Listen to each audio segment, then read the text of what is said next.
Inilah Gorissa dan TV, membaca Indonesia dengan 3 metode. Metode pemikiran kritis, metode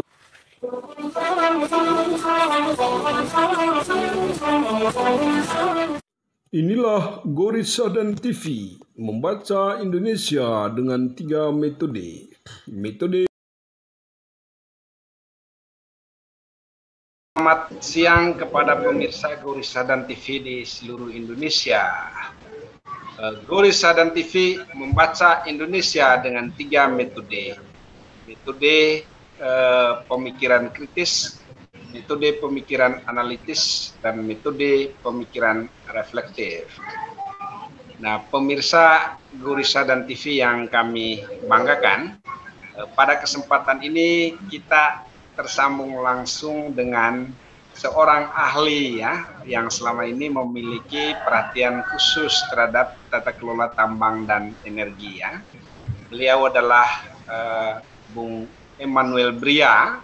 Beliau sehari-hari bekerja di lembaga swadaya masyarakat ya, NGO internasional yang memang konsen kepada pertambangan dan energi Indonesia. Nah, pada kesempatan ini dengan Bung Eman, kita akan mendiskusikan tentang demokratisasi tata kelola pertambangan dan energi Indonesia ya. Waktu dan kesempatan kami berikan kepada Bang Eman, silakan. Terima kasih Bang Goris untuk undangannya hadir dalam acara Gorissa dan TV. Membaca Indonesia kritis, analitis, dan reflektif. Ini luar biasa. Kita memberikan apresiasi untuk inisiatif ini. Sedikit perkenalan, saya Emmanuel Bria, asal dari NTT, khususnya dari Kabupaten Melaka, sebuah kabupaten yang sebetulnya cukup terpencil begitu, karena dia langsung di bagian selatan dari Pulau Timor, persis di pesisir Laut Timor. Ya, yang berbatasan langsung dengan Australia, Darwin gitu. Nah, selama 15 tahun terakhir saya memang lebih banyak menggeluti isu-isu energi dan pertambangan, mulai dari advokasi maupun riset penelitian, dan banyak juga berkecimpung di banyak negara, khususnya di Asia Pasifik. Jadi sebelumnya saya pernah di Timor Leste, di Kamboja, lalu di Kamboja itu saya mengelola program yang fokus di beberapa negara, jadi termasuk Indonesia, Timor Leste, lalu Filipina, Myanmar waktu itu, dan juga beberapa negara di sepanjang Sungai Mekong, gitu, jadi Vietnam dan sebagainya. Lalu saya juga banyak terlibat penelitian dengan satu lembaga think tank, khususnya untuk tata kelola energi dan pertambangan, namanya Natural Resource Governance Institute selama 7 tahun. Dari tahun 2013 ya sampai akhir 2019, dan kita kebetulan juga scopingnya Asia Pasifik, jadi banyak juga mengikuti isu-isu energi dan pertambangan di Asia gitu. Nah, beberapa 2 tahun terakhir ini saya kebetulan menjadi peneliti di satu lembaga penelitian di Australia namanya Sustainable Mineral Institute. Dia berbasis di University of Queensland. Ini satu kampus yang cukup terkenal dalam riset-riset soal sustainable mineral, soal pertambangan dan sebagainya. Dan juga dengan beberapa program dari Bank Dunia. Per September kemarin, saya diminta untuk membantu sekretariat internasional, sebuah lembaga intergovernmental yang berbasis di Oslo, di Norwegia. Dan saya menangani negara-negara di Asia, terutama di Timur Tengah seperti Irak, lalu Afghanistan, Indonesia, Timor Leste, Filipina, Mongolia, Papua Nugini, dan juga dengan Australia. Jadi memang pengalaman kerja saya lebih banyak fokus di isu-isu energi dan pertambangan dengan skop untuk negara-negara di Asia termasuk Indonesia. Kira-kira itu sedikit perkenalan untuk Bang Goris dan pemirsa Gorissa dan TV. Oke, terima kasih banyak ya Bang ya. Kita masuk kepada topik yang kita angkat hari ini terkait dengan demokratisasi tata kelola pertambangan dan energi di Indonesia. Ada apa sih sebenarnya Bang dengan pertambangan dan energi kita? Ya, baik, terima kasih. Jadi memang kalau kita membahas dunia energi dan pertambangan, selain dia skopnya nasional, saya menyebutnya ada 3 level governance sebetulnya terkait dengan energi dan pertambangan. Jadi level pertama adalah level subnasional atau level lokal, jadi masyarakat lokal, lalu pemerintahan daerah dan sebagainya. Lalu level kedua adalah level nasional, dan level ketiga adalah level global, internasional. Dan ketiga aktor ini, aktor lokal, nasional maupun internasional, itu sebetulnya punya keterkaitan yang sangat erat. Jadi misalnya kalau kita bicara soal level global, perusahaan-perusahaan tambang dan energi itu rata-rata adalah perusahaan multinasional, begitu. Entah kantornya ada di London, atau di New York, atau di Australia, atau dimanapun. Dan mereka reach-nya atau jangkauannya itu sangat global. Jadi mereka punya operasi di Afrika, tapi juga punya operasi di Indonesia atau di Amerika Latin dan sebagainya. Karena itu memang ini adalah aktor-aktor global sifatnya, begitu. Nah, sementara pada tingkat nasional ya mereka punya afiliasi dengan beberapa perusahaan nasional di Indonesia, dan juga mereka punya operasi pertambangan di daerah. Nah, jadi kadang-kadang kalau kita membaca persoalan-persoalan entah konflik pertambangan dan sebagainya itu, nah konteks global seperti ini kadang-kadang luput ya. Jadi kita seolah-olah hanya pikir bahwa ini adalah masalah lokal melulu yang kita isolasikan kepada persoalan lokal. Tapi ini sebetulnya adalah persoalan yang dihadapi di masyarakat dimanapun mereka berada di seluruh dunia. Jadi misalnya konflik, atau masalah lingkungan, atau masalah hak asasi manusia, atau masalah korupsi sumber daya alam, atau alokasi resource dari sumber daya alam yang tidak adil terhadap masyarakat, atau perjanjian antara negara dan perusahaan multinasional yang tidak adil, hal-hal seperti itu. Nah, ini tentu skopnya bukan hanya tingkat lokal atau nasional, tapi skop global. Nah, karena itu memang saya selalu membaca setiap peristiwa lokal dalam konteks komparatif, begitu, secara pribadi.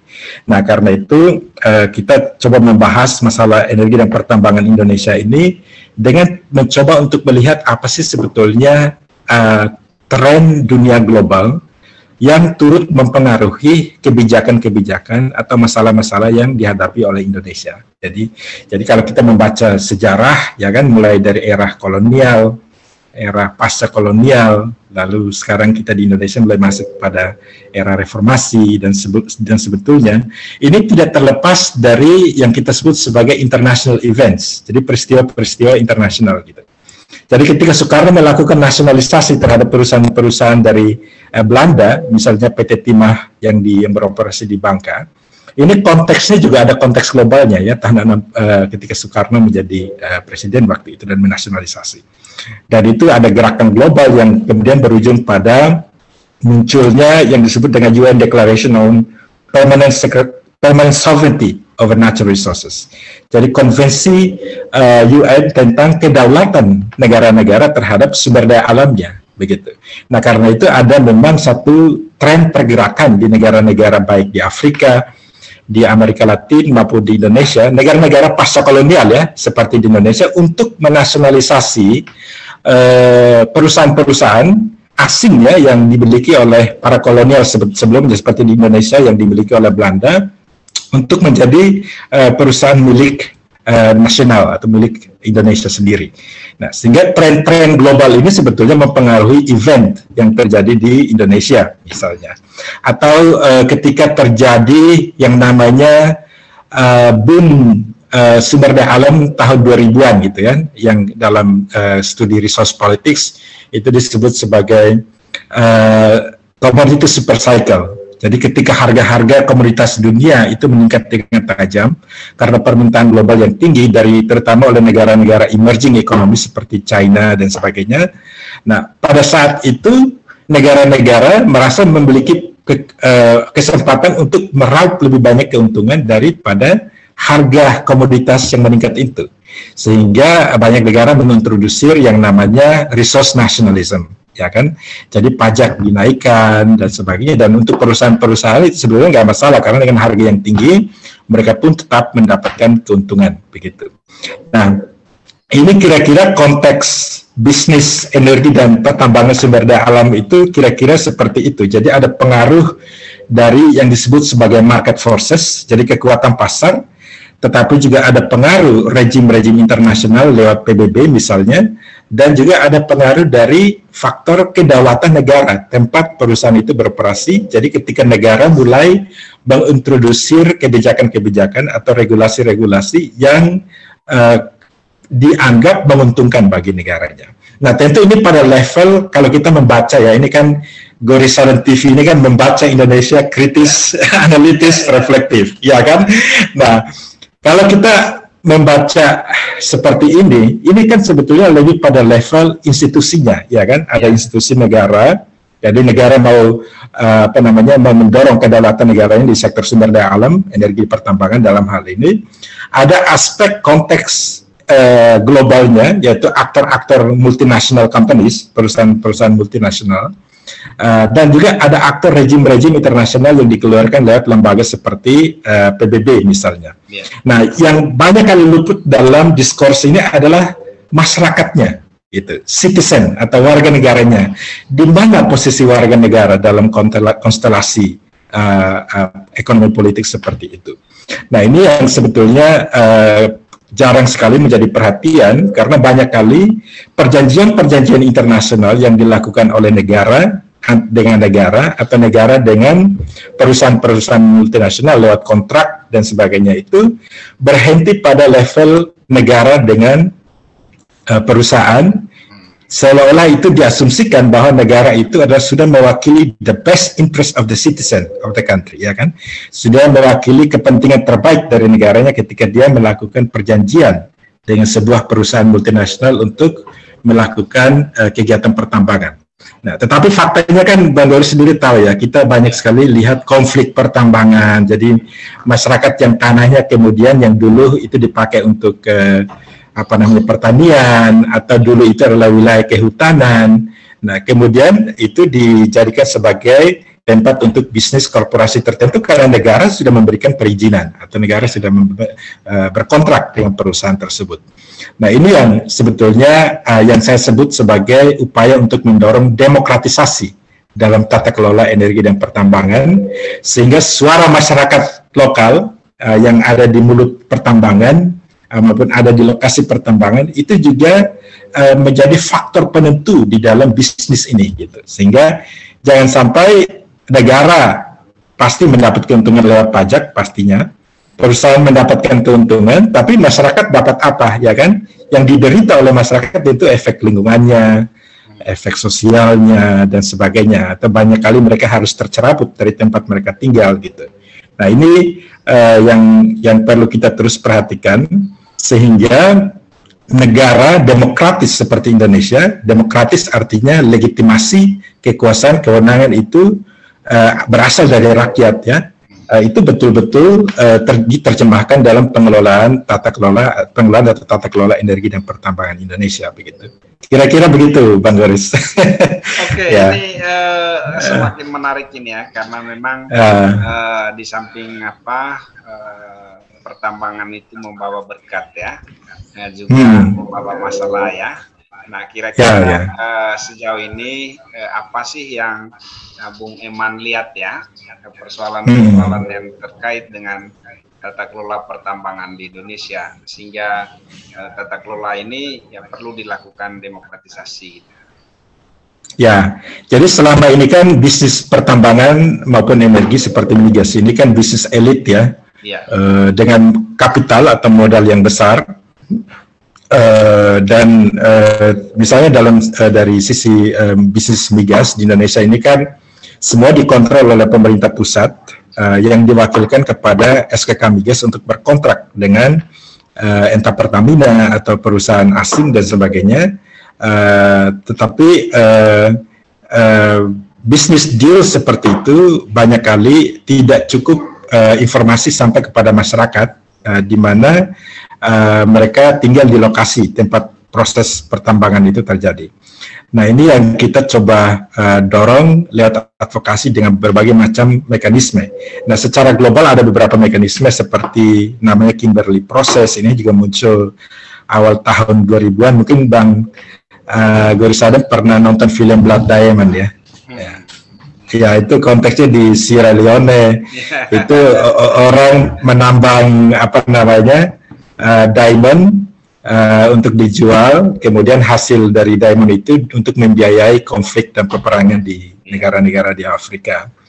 Nah ini kurang lebih konteksnya seperti itu, sehingga harusnya bisnis pertambangan ini membawa manfaat untuk masyarakat, malah menciptakan konflik. Dan yang beruntung kan sebetulnya hanya segelintir elit-elit tertentu dari negara tersebut maupun perusahaan-perusahaan atau buyers dari bisnis. Jadi kurang lebih itu tipikalnya seperti itu. Nah sehingga memang yang kita lakukan adalah mendorong keterbukaan, tentu itu penting. Jadi business deals yang dilakukan antara negara dengan perusahaan itu perlu dibuka kepada masyarakat, sehingga masyarakat tahu persis sebetulnya apa yang terjadi di dalam karena negara sebagai perwakilan rakyat begitu, tentu negara rakyat perlu tahu sebetulnya apa yang dijanjikan oleh negara kepada perusahaan maupun apa yang dijanjikan perusahaan kepada negara. Nah, lalu yang kedua tentu saja adalah kita perlu terus mendorong kapasitas masyarakat lokal itu lewat LSM supaya masyarakat juga paham hak-hak mereka begitu. Jadi jangan sampai mereka tidak paham hak-hak mereka, lalu mereka tidak mampu mengartikulasikan kepentingan mereka dengan lebih jelas kepada negara dalam hal ini, maupun juga dengan perusahaan.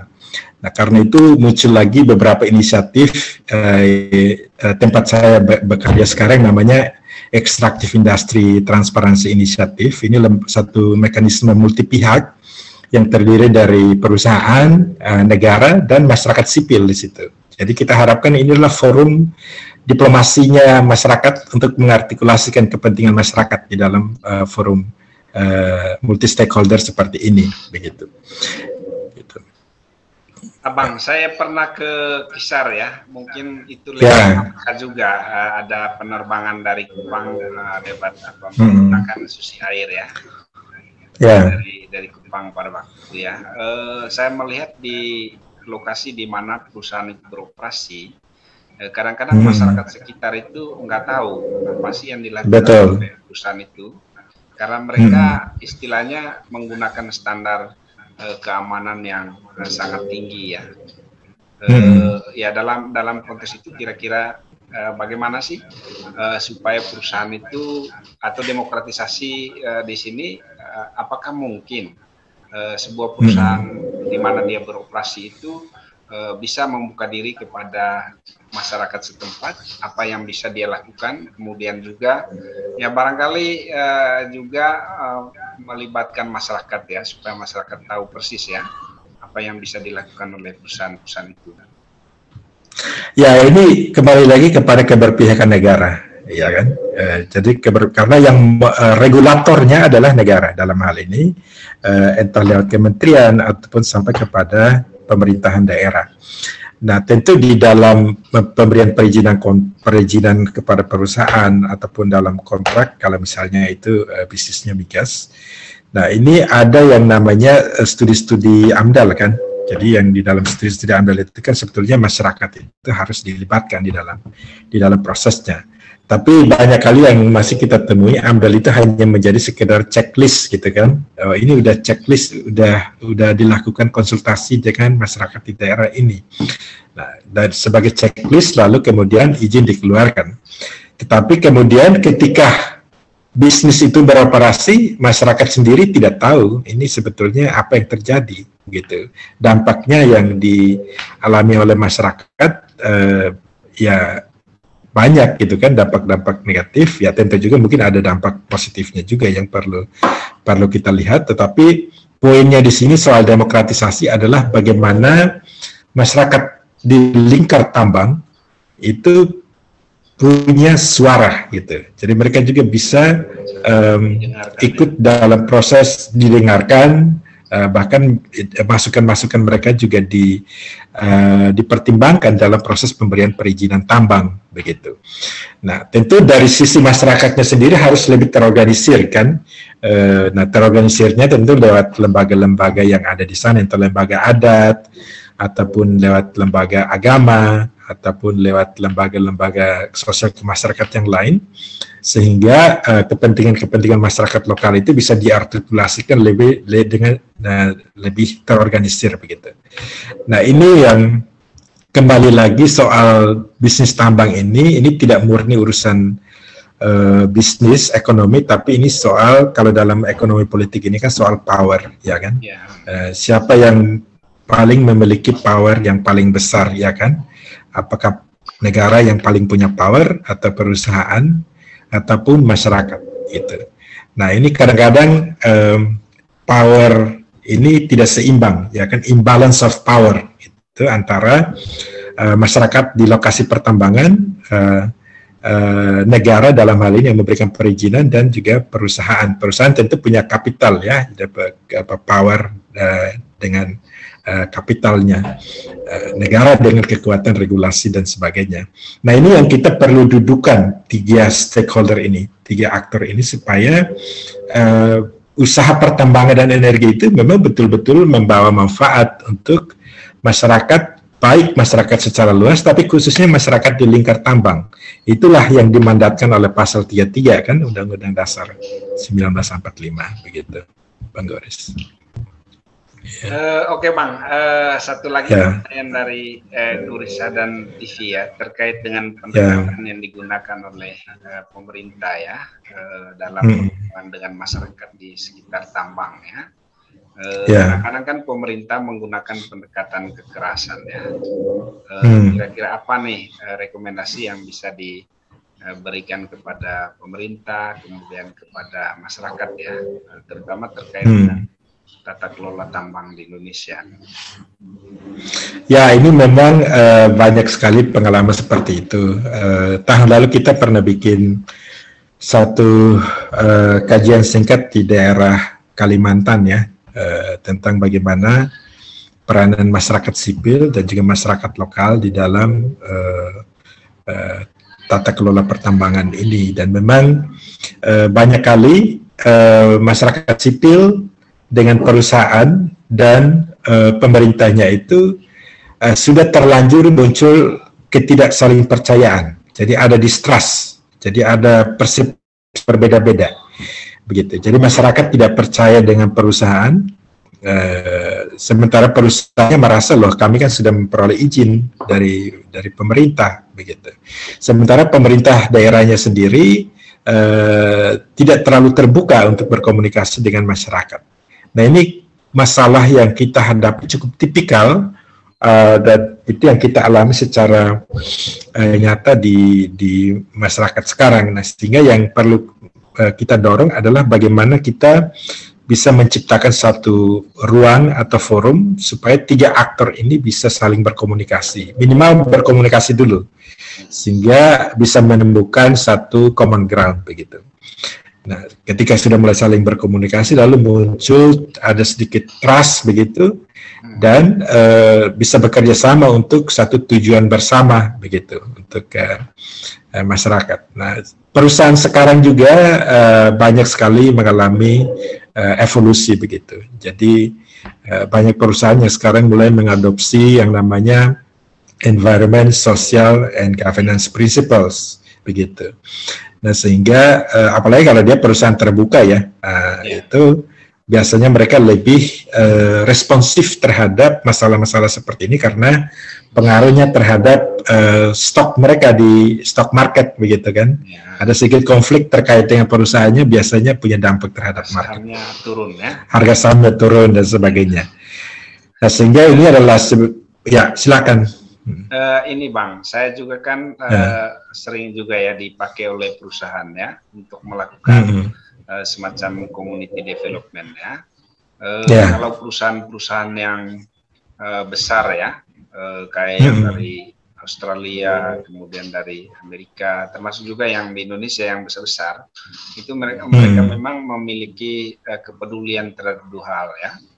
Yang pertama itu adalah voice access dari masyarakat lokal ya. Kemudian yang kedua itu terhadap lingkungan ya. Saya pernah di Kalimantan ya, di salah satu perusahaan batubara itu. Jadi mereka bahkan punya aturan tidak boleh membunuh binatang. Jadi kalau ada karyawan yang membunuh binatang, misalnya ular, itu akan dikeluarkan, dipecat. Betul. Ya. Jadi betul sekali Bang Gores, karena itu kita perlu sedikit merekonstruksi ulang cara berpikir kita tentang hubungan tiga pihak ini antara perusahaan, masyarakat dengan pemerintah. Nah, kadang-kadang distrust itu muncul karena kita punya persepsi yang berbeda gitu antara satu pihak. Jadi kalau perusahaan tertentu yang memang dia adhere to the good principles yang terkait dengan lingkungan, sosial maupun tata kelolanya, nah ini yang kita perlu ajak untuk berkolaborasi begitu, supaya bisa mendorong supaya bisnis energi dan pertambangan ini juga sekaligus adalah sebuah bisnis yang bermanfaat gitu untuk masyarakat dan negara. Gitu. Ya. Oke Abang, saya rasa waktu kita sudah habis ya, 30 menit. Waduh. Enggak terasa. Cepat juga. Kehadirannya di studio Gorissa dan TV ya. Jadi studio Gorissa dan TV ini secara khusus memang dibuka untuk melakukan edukasi terhadap masyarakat ya, dan untuk terus mencerdaskan Indonesia. Terima kasih banyak Abang. Salam ke Jakarta ya.